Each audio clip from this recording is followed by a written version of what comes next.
Hello everyone welcome to school plus. आज आम एही वीडियो माध्यम 2023 मसीहार होइतिबा ओटीटी परीक्षा रे जहाँ भी किछि इंग्लिश पेडागोजी क्वेश्चन पड़िथिला सब किछि आज आम डिस्कशन करिबा एवं ता सहित मोर ग्यारंटी मु आपण मानकु सब किछि बुझाई देबी। फास्ट मु कांसेप्ट बुझेबी देन मु आपण मानक जहाँ भी किछि क्वेश्चन पड़िथिला सब किछि मु डिस्कशन करिबी। तो आपण माने वीडियो को फास्ट रु लास्ट पर्यंत देखिबे बिना स्किप करके देखिबे। मोर ग्यारंटी मु सब किछि बुझाई देबी।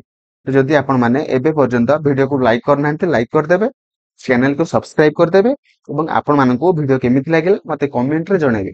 तो चलंतु वीडियो स्टार्ट करिबा। प्रथम क्वेश्चन को जिबा। प्रथम क्वेश्चन देखंतु एठी अछि which is not a method of teaching English. माने आमे इंग्लिश जेतेबेले पढांती केउ मेथड माध्यम रे आमे पढाई नथांती। निम्नलिखित ऑप्शन गुडी को मध्यरु केउ मेथड सहायता रे आमे माने इंग्लिश को पढाई नथांती। प्रथम ऑप्शन देछि डायरेक्ट मेथड, तापर देछि स्टोरी टेलिंग, तापर देछि ग्रामर ट्रांसलेशन, तापर देछि बाइलिंगुअल। तो मते फास्ट कहंतु मु आपण मानु फास्ट कहि दउछि सब मेथड संपर्क रे। देखंतु प्रथम जो हमर अछि डायरेक्ट मेथड माध्यम रे आमे सब किछि इंग्लिश टू इंग्लिश पढ़ाई थांती। बुझि पाइले? इंग्लिश टू इंग्लिश पढ़ाई थांती। टोटल हमर मदर टंग को यूज करि नथांती डायरेक्ट मेथड माध्यम रे। ओके, पूरा पूरी इंग्लिश टू इंग्लिश पढ़ाई थांती। ओके, तापर आसला बाइलिंगुअल मेथड। बाइलिंगुअल मेथड रे आमे माने मदर टंग एवं ता सहित इंग्लिश को मिसले की पढ़ी थांती। बुझि पाइले? मदर टंग एंड इंग्लिश को मिसले की पढ़ी थांती। तापर आसला grammar translation. Grammar translation method माध्यम रे आमे माने हमर मदर टंग बा मातृभाषा को इंग्लिश रे ट्रांसलेशन करिकी आमे पिलांगु पढ़ाई थांती। ओके, तो किंतु देखंतु स्टोरी टेलिंग मेथड जोटा देइने कि ऑप्शन बी रे सेटा हमर इतिहास पढ़ेला बेले बा हिस्ट्री पढ़ेला बेले आमे माने यूज करथांती। ओके, इंग्लिश पढ़ेला समय रे आमे स्टोरी टेलिंग मेथड को यूज करि नथांती। सेति पई हमर एठी नोट देइतिला जेहेतु हमर ऑप्शन बी हे जो राइट आंसर। बुझि पाइले? मोर आशा आपण माने भलो भाबरे बुझि पारथिबे। तो परवर्ती क्वेश्चन को जिबा। परवर्ती क्वेश्चन कहिछि which method is used while teaching grammar. आमे ग्रामर पढ़ेला समय रे केउ मेथड माध्यम रे आमे पढ़ाई थांती बा सबुठारो बेस्ट मेथड सेटा अटे। ऑप्शन अछि एक्सप्लेनेशन, कंपैरिजन, इंडक्टिव, एक्सपोजिशन। देखंतु आमे ग्रामर पढ़िला समय रे आमे एग्जांपल दियंती तापर आमे रूल को जानती। हां कि ना? एग्जांपल दियंती देन आमे रूल को जानती। सेथि पई एटा होछि हमर इंडक्टिव मेथड। इंडक्टिव मेथड अटे। सेथि पई हमर ऑप्शन सी हे जो राइट आंसर इंडक्टिव मेथड। मोर आशा आपण माने भलो भाबरे बुझि पारथिबे। ता परवर्ती क्वेश्चन को जिबा। देखंतु परवर्ती एठी क्वेश्चन देछि to locate a particular fact in a text is known as. आमे गोटे पैराग्राफ रो गोटे पर्टिकुलर फैक्ट को लोकेट करिया बा खोजिबा को आमे कोन कहिथांते? Skimming, scanning, in depth reading, inference. कोन होबा राइट आंसर? देखंतु गोटे माने किछि कांसेप्ट अछि। आमे गति गोटे पैराग्राफ गोटे बहिरो गोटे केवल गोटे पर्टिकुलर फैक्ट बा गोटे वर्ड को जदि आमे माने खोजुचंती तो ताको आमे कहिथांती ऑप्शन बी स्कैनिंग कहिथांती। ओके, जदि आमे कोनोसी माने बड़ विषय रो सारांश को लिखुचंती ताको आमे कहिथांती कोन ना skimming.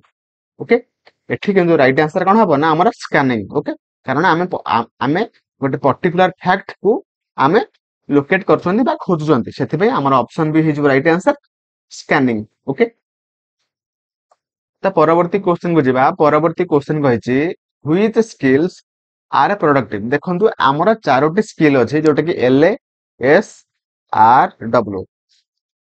Listening, speaking, reading, writing. Okay, देखंतु सेही माने हमर चारटांग स्किल को दुईटा भाग रे विभक्त करा जायछि। गोटे होछि रिसेप्टिव स्किल आ गोटे होछि प्रोडक्टिव स्किल।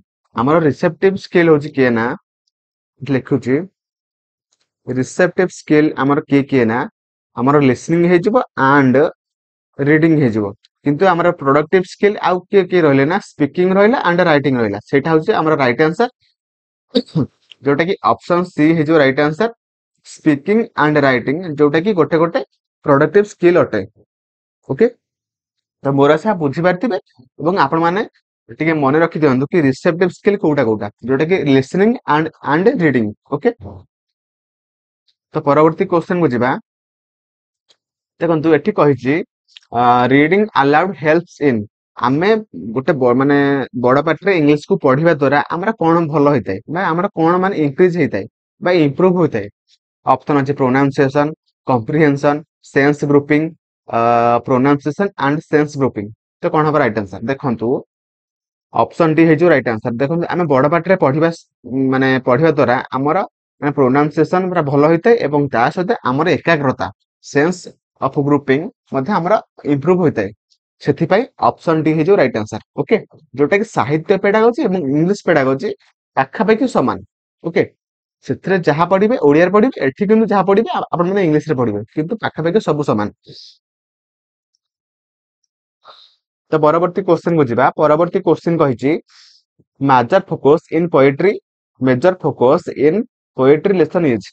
देखंतु हमर पोएट्री पढ़िबा द्वारा हमर कोन माने माने मेजर फोकस कोन थाए पोएट्री पढ़िबा द्वारा?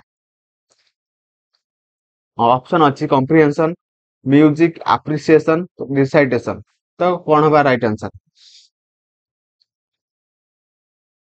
देखंतु हमरो एठी दुईटा ऑप्शन ठीक हबा, जोटा कि कॉम्प्रिहेंशन ठीक हबो एवं ता सहित एप्रिसिएशन मध्य ठीक हबो। ओके, एप्रिसिएशन माने प्रशंसा, माने हमर कविंकर जो क्वालिटी अछि बा तांग जे माने कविताटा को जो अनुसारे प्रेजेंटेशन करिसेंती ताको हमें प्रशंसा करी कि हमें पिला मानन को पढेबा, सेटा होची एप्रिसिएशन। तो नेक्स्ट क्वेश्चन देछि correct articulation, correct articulation is required in. हमर माने गोटे माने स्पष्टता आमे जहाँ भी पढ़ुचंदी तार स्पष्टता आमे कहा माध्यम रे करिथांती, जोटा कि से माने क्वेश्चन पचारछि जोटा कि आमे स्पीकिंग माने कहिबा द्वारा आमे कोनोसी पढ़िबा माने कहिबा द्वारा आमे सब किछि अर्थ गुडी को आमे करेक्टली बा पूरा संपूर्ण भाबरे आमे एक्सप्रेस करि पारंती, सेटा होछि स्पीकिंग माध्यम रे करि पारंती। सेटा ही क्वेश्चन पचारथिला, सेति पई हमरा ऑप्शन बी हे जो राइट आंसर। ओके, तो परवर्ती क्वेश्चन को जिबा।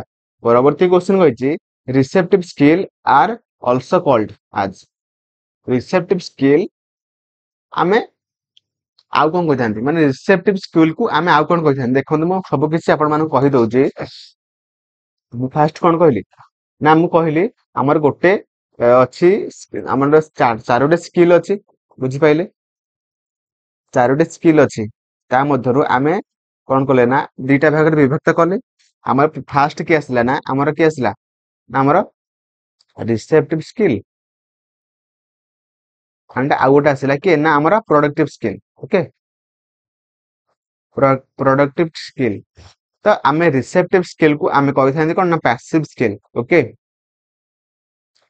Passive skill and productive skill को आमे आउ कोन कहिथांती ना एक्टिव स्किल। ओके, टिके लिखि रखंतु। एवं पैसिव स्किल आमे काउ काउ कहिथांती ना, पैसिव स्किल आमे कहिथांती का ना हमर लिसनिंग एंड रीडिंग। एवं एक्टिव स्किल आमे कोन काउ काउ कहिथांती ना, आमे कहिथांती स्पीकिंग एंड राइटिंग। ओके, बुझि पाइले? तो मोर आशा आपण माने भलो भाबरे बुझि पारथिबे। एहा थिला 10टी क्वेश्चन जो क्वेश्चन की हमर 2023 मसिया ओटीटी परीक्षा रे पडिथिला। मोर आशा आपण मान सब किछि भलो भाबरे बुझि पारिथिबे। जदि भी बुझि पारि नांती आपण माने वीडियो को आउ थरे बैक करके देखंतु। मोर आशा आपण मान सब किछि बुझि पारिबे एवं ता सहित जदि आपण माने एबे पर्यंत भी वीडियो को लाइक करनांते लाइक कर देबे, चैनल को सब्सक्राइब करिवे एवं आपण मानक वीडियो केमिति लागला मते कमेंट रे जणेबे। थैंक यू, जय जगन्नाथ।